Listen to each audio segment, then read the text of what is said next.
We all know and experience fear to some degree. Fear comes from an ugly mixture of doubt, uncertainty, anxiety, etc.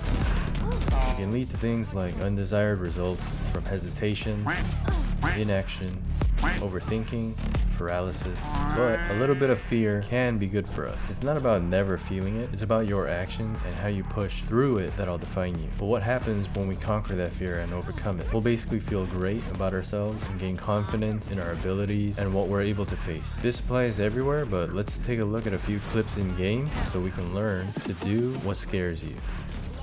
So let's start off with the first two Breeze clips we just saw. Breeze is one of those maps where it's kind of scary or annoying to try and fight for map info or control.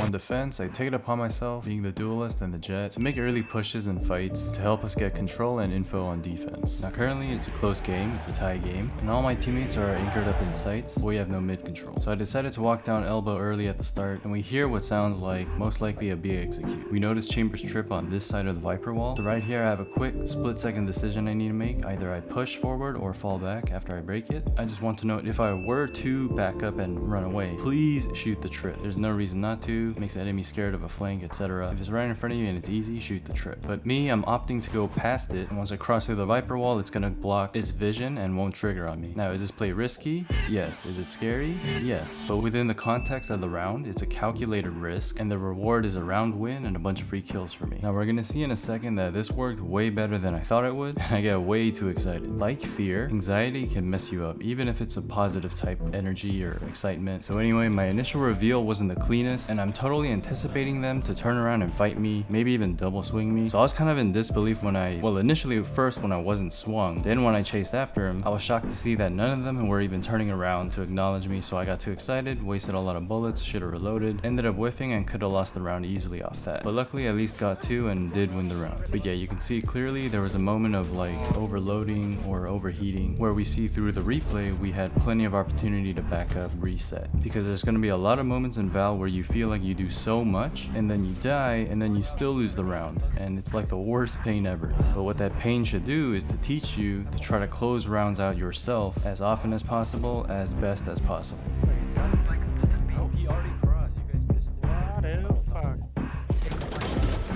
So now it's the same game, it's a few rounds later, it's the same kind of scenario. My teammates are in sight, we have nothing mid, but I'm gonna make a push elbow early on. So I'm starting to hear noise, and I remember that no one really fought for this and they all just rushed together. So this time, same thing, I'm gonna try to smoke it off, dash through quickly so they don't even have time to react basically. Now this Chamber right here, I don't know what spot he's playing, but if you're gonna watch the flank, because playing window that early into the round is pretty useless most of the time. So you can see my first adjustment and strafe. I only shoot 2 bullets so my recoil can reset very quickly, and I cut my strafe short because I registered that he whiffed his op shot. So because we only shot 2 bullets, our recoil is reset fast, which allows us to stop our strafe short, which in turn allows us to shoot faster. I put the pressure on right away after making the easy adjustment. He has pretty good movement that buys him time, and in hindsight, with this time, he should have just had his op out, likely line up another shot and then kill me, or a one tap with the headhunter, whatever he's more comfortable with. So at the very end, I saw that my burst didn't finish him, so I just stopped, collect myself, make sure my crosshair is on him, knowing I only have to hit one more time, but the headshot was right there, so why not?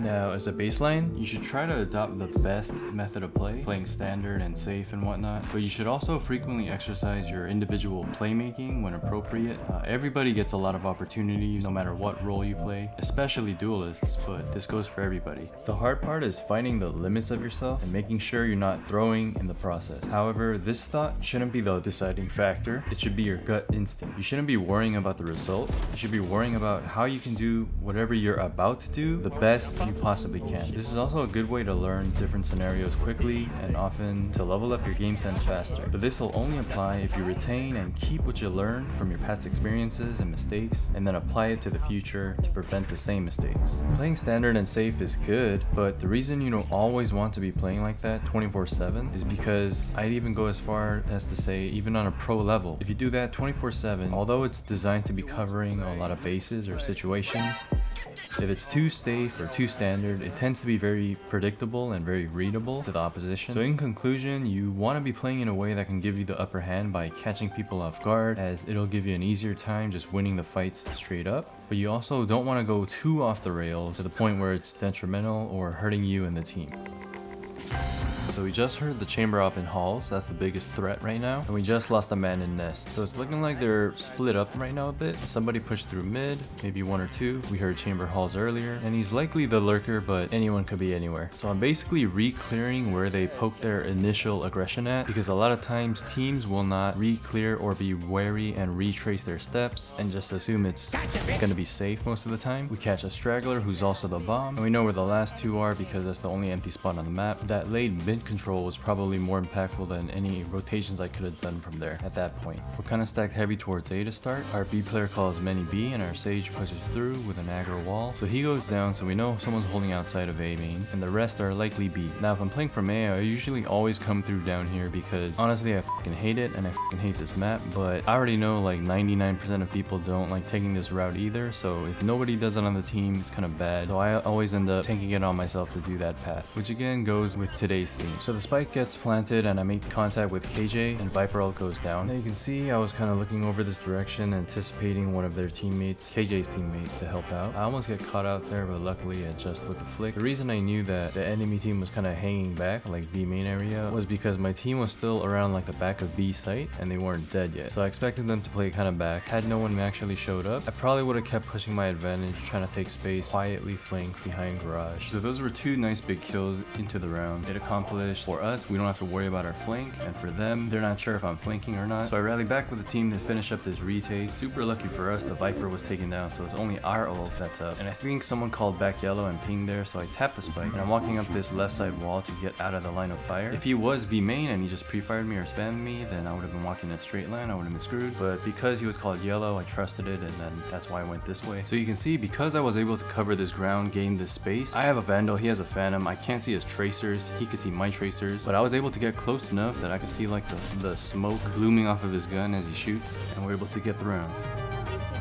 So in this next one, we get shot at by an op. Use our dash to try to close distance as fast as possible. Now this is just a kind of quick on the spot deduction, but if they have an op here, at most it's probably a KJ helping on site, and they had the rest of the people on A or mostly A and mid. Now this is just an assumption of course, but I think we can all agree that it's highly unlikely someone would be stacking the op and the KJ and extra bodies all on B at the start, outside of a crazy gamble stack, which is just randomness. So we're trying to pressure the site and the opper under the pretense that it's only KJ and the op here. If you learn about triggers in me, I turn around and shoot it. Luckily able to land a pretty wild shot onto the KJ, and I'm still working under that notion that they are not too close yet, so I'm still free to take a little bit more space, pressure the op, and maybe catch a rotator too. Now here comes that scary moment again. Being honest with ourselves, how many of us would really push through this? Not a lot, myself included. Most of the time I would not push this, but given the circumstances, I don't think it's that bad because the last defender was an opper, which I'm trying to run down, and I caught the Viper and beat her rotate timing basically. But after that one, I probably could have just held Snowman instead of diving even deeper, which goes back to my point of knowing your limits and when to put your foot on the gas and when to back off. That's the trick.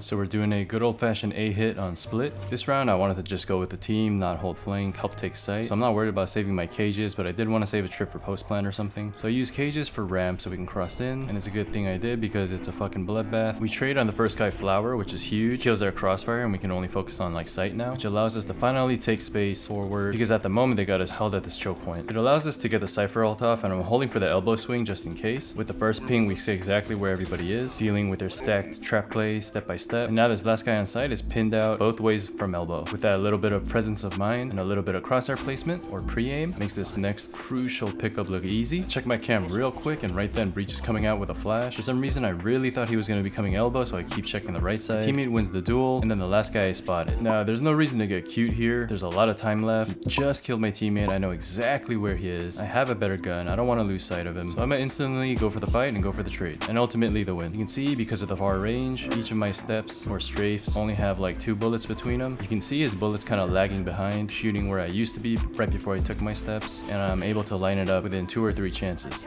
In this next one, let's take a look at fighting against an op. One of the scariest things to do in Valorant, right? Man, that shit was easy. All it takes is a little good footwork, a little pre-aim, and then just click. Speaking a little bit on the pre-aim, notice how I'm pre-aiming that corner, I'm holding it at head level, and then right before I actually make that contact, instead of pre-aiming deeper, I'm holding my crosshair there and I take a step to my left, and then right then is when Jet lines up with my crosshair. Had I actually moved my aim to the right and then take a step, I would have had to readjust again, and in that time, I probably would have got shot with the op. So this next one's on buy and pistol round. We heard footsteps at the start, a short A. We see smokes deployed and I throw my decay, try to slow or split up the rush. Now I heard the jet dash, so I make my way over to U-Haul to meet her up. Right then we heard U-Haul TP from Yoru, and I'm a clove, so I healed back up. And I ran out of ammo, so I just gotta rely on quick maneuvers just to buy a second so I can get it off. And this is a decent one, I feel it comes natural to a lot of people. So on that last fight, we swing on the Yoru, we whiff our bullets, but that's fine. As soon as we start our reload, we face hug the wall and we start backing up, gaining distance. And you see why? Right here, this moment right here, when the Yoru swings into you while you're reloading, instead of me just sitting parked behind the doorway behind a single wall waiting for my reload to finish, well, first off, we face hug the wall because that forces the Yoru into this angle, this exact angle right here. It's the only angle we could get shot from, which means we only have to worry about that angle. The second cool part about this maneuver is the fact that when we're backing up like this, we're creating distance, we're creating separation, but guess what that gives us? Angle advantage. It's kind of important, it's kind of not. You should definitely know what it is and keep it in your mind, but you don't have to stress too much over it. But it helped out in this tight-knit situation because I can see him before he sees me, and I'm trained on the only spot that he can come out from, and we were able to force all that with natural movement. Now this isn't super high level tech or anything, or super profound or anything like that, but actually taking the time and breaking it down slowly kind of does make you appreciate this maneuver, because I know everybody out there does it. It's just kind of interesting to know the why we do it instinctively without even having been taught it. So I got swung, and off reaction I want to go out wide to throw off his pre-aim again. I also want you guys to be, well, just take note of where my crosshair is right now. Just know that when you guys are pre-aiming like this, whatever you're looking at, where you're looking at, it should be very, very deliberate. So I'm holding it right here because I'm expecting the Yoru to swing again. So this way I'm ready for it if he goes super fast and wide, and if he just jiggles, I'll just go more shallow and flick inward off reaction. But you basically pre-aim for what you think the enemy move is going to be. Make that choice deliberate. So we just heard the Yoru reloading, and I didn't even notice, but we basically roll reverse, and we pretty much do the exact same move. He hugs the wall, he backs up in a straight line, forces me in a straight lane angle, but the difference for me is I'm a little more ready for it, so kind of just pre-aim, fade away, right click. In these next few ones, we're going to be walking up and down areas a lot, taking space, going on flanks, even though it's scary, going with today's theme. So I just hit the trip. Most people would break it and then go back, right? But not me, not us, not today. The team said they're rushing B and I only have a sheriff, so what have I got to lose, right? And I pick up a little gift in their spawn, a marshal, which I never use. I'm posted up on B main in case someone comes back to check the flank, and then right then, Clove reveals herself at bottom mid, and right at this moment, I run into a trip. Now this is very bad crosshair placement because if you check, I'm basically staring at the floor, but luckily I still had enough presence of mind to keep it at head level, anticipating for the Clove, which is what I was actually focused on, but I got distracted by the trip for a split second. So me looking away here could have easily caused me to die, miss out on a big opportunity, but luckily I kept it head level, and even notice here the flick over to them is a smooth, singular motion almost. We flick or swipe to the right, and towards the tail end of it, we right click to zoom in. Then from here, once the crosshair is established like this, you gotta admit, the shot looks less intimidating, right, to line up, and it looks very, very winnable, very hittable. If you can break down your shots like this, I feel like it'll help in a long way with your consistency and help you get a better overall feel when handling the gun. So we steal the Phantom, and I was determined to go this way anyway because I feel like the bomb's been planted for a while. So I break the trip and just storm right in because I don't want to give him time to react. As little time between each action as possible. We also heard the Gecko ult, so I know he can't help fight. So if I just, in my head, if I win this 1v1 with Cypher, that's the round done. And while that was good, we also got fortunate that the Cypher went on his cam and the Gecko was ulting. In this next one, similar story. We insta-break the Cypher cam, and most people, or most situations, people break it and just back up, get ready for the hit that may or may not come. Because it was so quiet, I decided I wanted to walk down, and the sky flashed for me too and pinged nothing. I didn't know at the time, but Jet also pushed B main and killed Cypher, so no trips. And the fact that we pushed both lanes means they have to be mid. In the blink of an eye, we're down numbers, so I take out my knife, speed things up for just a sec, and I get back to walking again. This forward positioning is basically what gave us an opportunity back into the round, and we're able to salvage a potential round loss while saving 3 weapons. This round I had to read. The Cypher kept using his trips for market and B, and I'm feeling their mid presence was a little light, so I decided to test it and challenge it. Yeah, most games wouldn't have too many people up here top mid at the start especially. So he hits someone with the sky flash and I hear him jumping, running away. That's why I tunnel vision hard on the left and chase him down. Definitely caught him unexpecting and he was definitely pissed about that. But another good example of doing what scares you, you get rewarded. But it wasn't off of nothing. It wasn't baseless. It was off the reads and the tendency for people to be light at top mid at the start of the round. So in this next one, we are playing an anti-eco on bind. We have a solo initiator and it's a KO and he's not with us. I'm not sure what we're doing. I think we're faking A going B. But anyway, he goes down and I make the call for us to just let's go. Because we were all here at the start, we have no map control, no initiator, no dogs, no drone. It's a pretty bad situation overall. So right when we're ready to go out, the Omen refreshes the smoke on long. That's bad for us, so we just go for the play. I check for close because I expect them to be holding a tight, cheeky angle like this. And lucky for me, I'm Reyna, so we can dismiss and catch his teammate on the other side of the crossfire. Break through that setup with relative ease. We just heard two of them TP, but one is still unaccounted for, so I'm holding the smoke. There he is, right as it dissipates. Out of 4 teammates, I'm the only one who can shoot the Reyna eye. Then I dismiss because my crosshair's not ready and to be safe. And we collapse on the last guy who's popping a squat thanks to our deadlock. In this next clip, our team decided to hit A, but I'm gonna take showers by myself. Now because I'm by myself, I'm gonna take it a little bit slower, or try to at least, because you don't want to be the first one dying when you're lurking, or away from your team. So I'm hugging the left side, scaling up, so it has that added benefit for a chance to catch them off guard. Because I had a Phantom, I just felt more comfortable trying to get closer first when I finally do make contact with them. So this was probably a mistake because I ruined my element of surprise, but at least I baited out a shot for free, got that crucial info. I jiggled and show my shoulder. One guy shot at it, so I know he's there. So I get ready to engage with my flash. To my surprise, there's 2 guys there, but it's all good. Thank God I threw that flash. Notice you don't want to throw the Reyna eye at head level or like right in front of you, because if they're gonna shoot at it, they're just gonna shoot you by accident. Obvious tip, you want to throw it up or down to throw off their crosshair placement when they shoot at it. Oh, sorry, I said when. If they shoot at it. Also, after I threw the flash, my swing was a little bit early, but I did go a little bit wider just to make sure that the blind fully kicked in. So even if she saw me at the start, since I kept strafing a little bit, it was enough for them to whiff. Oh, would you look at that? Now he shot it. I throw another one as I choose this is my time to strike. So I either keep him pinned down in that corner, or he has to run out and get blind, or just make the tough move of shooting the eye and then flicking back to me. So we hear one of the Raze's boyfriends teleported in to help, but I'm not stressed, I'm not panicking. I got so many options. I could take that orb if I'm really feeling threatened. I could turn and fight the Reyna, or I can finish this guy off in showers. Pause. Let's take a second to talk about how I sweep and engage this Raze, because it is pretty simple and straightforward, but beyond surface level, there are actual thoughts and methods that you should be putting into action when you approach someone like this. So right now I'm behind the wall, I'm aiming, staring at the wall, or rather I'm aiming through it at where I think Raze is gonna be by the time my swing is at its end. But you might have noticed that my crosshair isn't pointed directly at the corner. So this basically shows you where my head is at, what I'm thinking, what I'm expecting. I held it a bit wider, probably a bit too wide, but wider to anticipate for him to have swung out the challenge from when I tucked in earlier. That was my initial swing. Now, after I see that it's clear with my next swing, as I'm approaching, that's when I aim a bit tighter on the angle. But again, I'm doing the same thing. I let it hang there, I'm going a little wide just in case he swings on me or jiggles. Then once more in this final time, I pre-aim once again, so I'm staring at the wall, or I'm aiming through the wall and at the same time swing outward. If you remember those notes about angle advantage from earlier, here's a perfect scenario where it matters a lot. We see her little itty bitty hands and say hello as soon as I take my free pot shots, which might have wall banged or would have hit if she swung earlier, and if she got tagged, her swing is going to be hella slow. But anyway, I take my shots and strafe left. I mirror her movement so I don't have to move my crosshair at all. It's moving with her. And take a look at where she's staring. She's staring at towards the entrance. She's not ready for me to be this close. So we handle her with ease, but get slapped down by her boyfriend because we forgot to dismiss.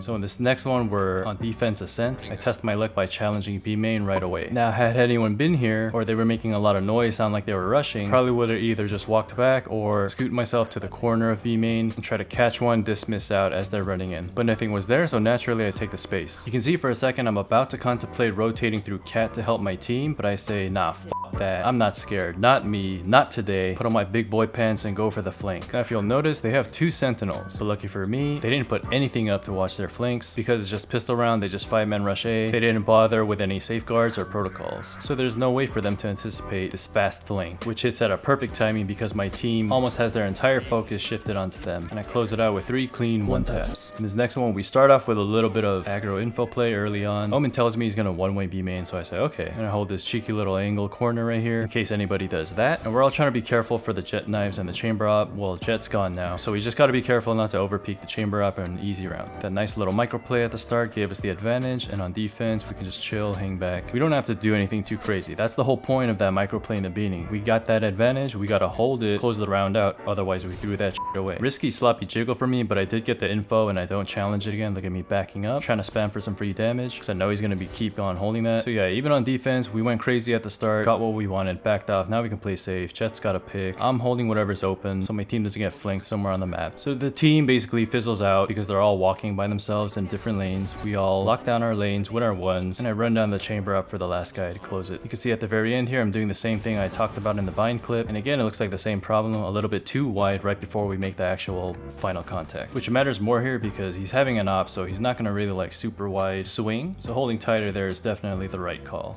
In this next one, we do another micro play at the start. Pretty much the Omen opping is going to bait for me, and I throw a flash A main to feign that aggression there. We see on the minimap a couple of them top mid, trying to walk down Cat maybe, so I use my last flash to take a free peek at him, because yeah, just take a look at Cat. That's a long, narrow, straight sight lane. Scary place to be when you're taking a fight. So we still notice a couple of them top mid, and it's been quiet everywhere else, and Jet's hiding in sight, playing it safe, which I understand, but we have no info on A main, so I just decide to reposition and re-aggress for info and control and dominance through A main. What I was thinking was whatever they were trying to do, we just stopped it, we stuffed it, and I know they're still top mid, so I wanted to try and establish this A main control while they're distracted and focused by our resistance on mid, and then that's where I was met with contact.